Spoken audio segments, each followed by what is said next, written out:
Observe o gráfico gerado no LibreOffice Calc e assinale a alternativa que apresenta corretamente o tipo do gráfico. E ali vem um gráfico desenhado e na letra A ele pede área, letra B, barra, letra C, coluna, letra D, dispersão. Bem, pessoal, vamos fazer essa construção no LibreOffice Calc e depois a gente descobre a resposta correta. Então, acompanha comigo. Eu estou aqui na minha planilha do LibreOffice Calc, onde eu digitei na célula A1, A2, A3, A4 e A5 alguns valores, respectivamente 12, 10, 7, 6 e 2. E eu gostaria de gerar um gráfico com esses valores. O passo a passo é: seleciono os valores desejados para plotar, para criar esse gráfico. E aqui na barra de ferramentas, vocês vão enxergar aqui, nós já temos um botão chamado gráfico, que eu posso clicar nesse botão gráfico e ele, a princípio, insere um gráfico de coluna.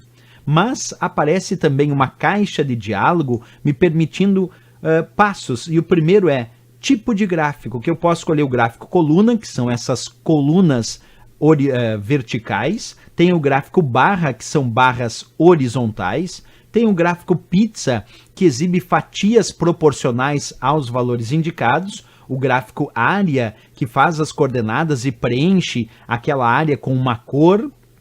Temos também o gráfico linha, que permite ao usuário, então, criar a ideia de as posições XY marcadas, mas com uma linha ligando essas posições. E aí temos finalmente o gráfico XY dispersão, ou simplesmente chamado de gráfico dispersão, que coloca as coordenadas, mas não liga com nenhuma linha, por isso chamado de dispersão. Temos o gráfico bolha, que além de marcar as coordenadas, indica um tamanho diferente para cada coordenada, dando a ideia de uma bolha. O gráfico rede, que os dados partem de uma mesma origem central e vão se expandindo no gráfico de acordo com essa origem central.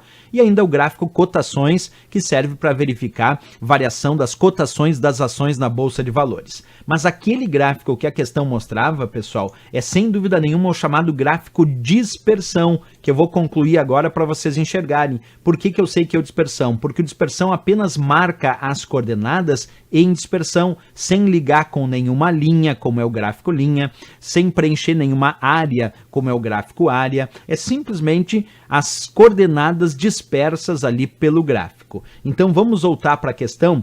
Ele dizia, observa o gráfico gerado no LibreOffice Calc e pede para assinalar a alternativa que apresenta corretamente o tipo de gráfico. A resposta, a letra D de Dinamarca. Esse é o nosso gráfico dispersão, que também pode aparecer em algumas provas com o nome de XY dispersão. É o mesmo tipo de gráfico. Não era o área, porque o área marca as coordenadas e preenche com uma cor aquela área. O barra aparece barras horizontais. Colunas são as colunas verticais. Só poderia ser mesmo dispersão da letra D de Dinamarca. Certo, pessoal?